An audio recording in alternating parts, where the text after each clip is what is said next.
lemon posset. I'm going to make ginger shortbreads, and then I'm going to make lemon posset, and it's a simple recipe just using lemons, sugar, double cream and gelatine, which you can see in here I've already got soaking in cold water.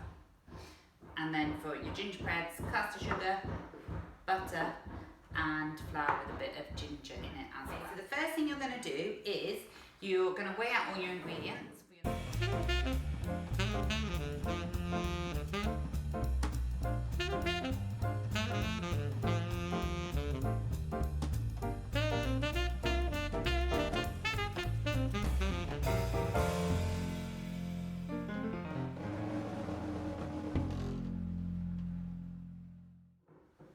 So I've got my cream, I've got my caster sugar, I've got in here I've got cold water, and I've got my gelatine sheet in here just soaking.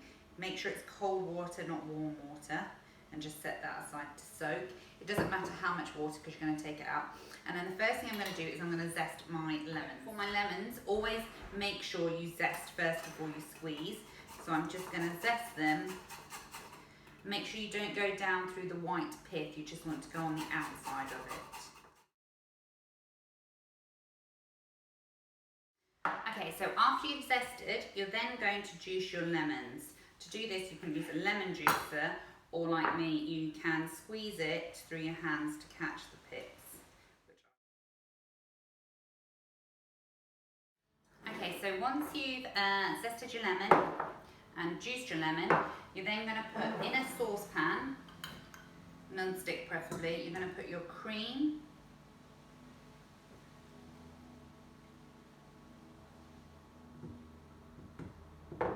your sugar, caster sugar. To see the measurements for this, you can look below. Add your lemon zest and your lemon juice. You can substitute your lemon for another citrus fruit. You can also substitute your lemon juice for something different flavouring if you'd like as well, like limoncello if you wanted to add alcohol to it. Obviously, my students will not do that. Add that in, and then you're going to put this on the hob on a gentle heat and bring it to the boil.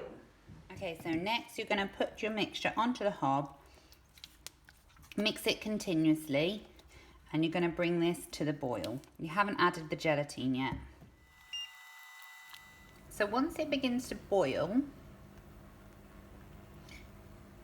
can you see all the bubbles? You're going to take it off and you're going to add your gelatine leaf.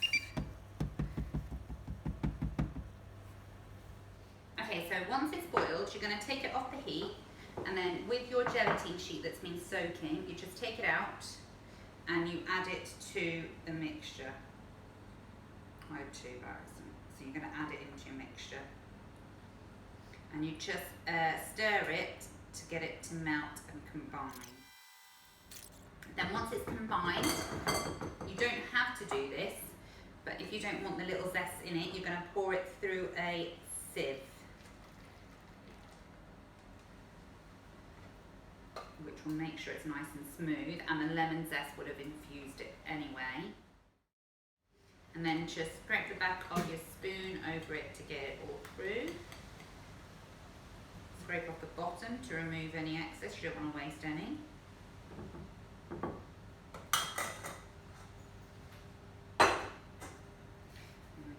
And then what you can do is pour it back into a jug, pour it into your containers for it to set.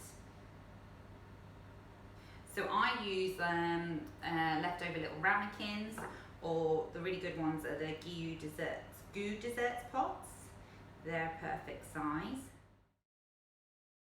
So here with the recipe, I added another third, so aiming for 6 people. So I've made 6 big ones and 3 little ones. So I'm just gonna let these cool a little bit, and then I'm gonna cover them and put them in the fridge to set. So that's how easy a lemon posset is.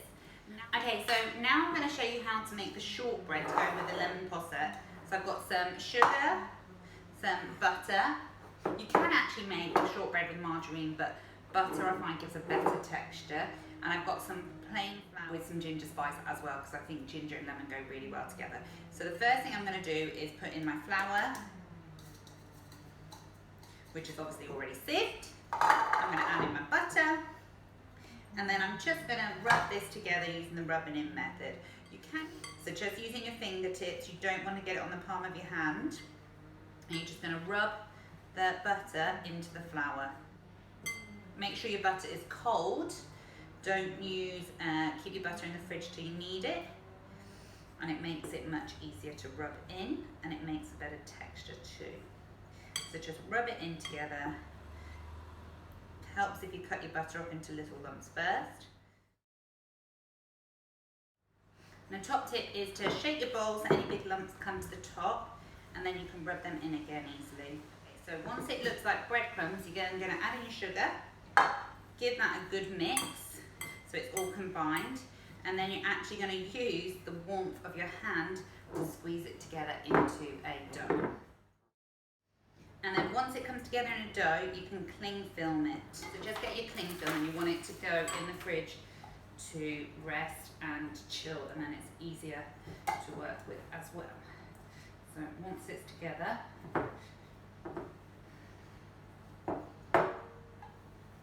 just make sure it's well combined, and then pop it in the fridge for at least, ideally 2 hours, but if you're short of time you can put it in for less. But I would aim for about 2 hours for it to rest. I'll be back. Okay, so now your shortbread has chilled for hopefully longer than 2 hours. You're then going to roll it out. First of all, you need to preheat the oven to 160.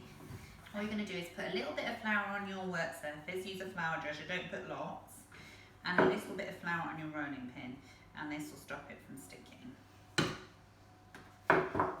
And then gently, you want to roll it out. If the sides crack, just push it back together. And you want it to about 1/2 centimetre. Now remember, with shortbread it doesn't rise, so you want it to be the right shape. And make sure you're evenly rolled. If it sticks, just put a little bit more flour on. You don't want loads because you don't want to change the ratio.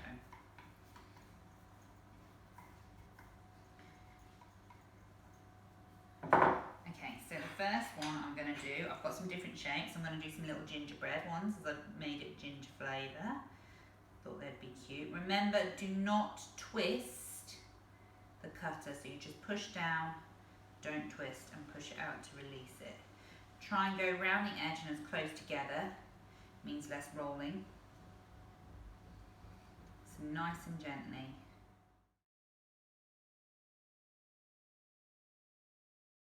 And then I'm going to use a palette knife just to lift them off. Remember, they don't spread, so you can put them quite close together. Just don't want them touching.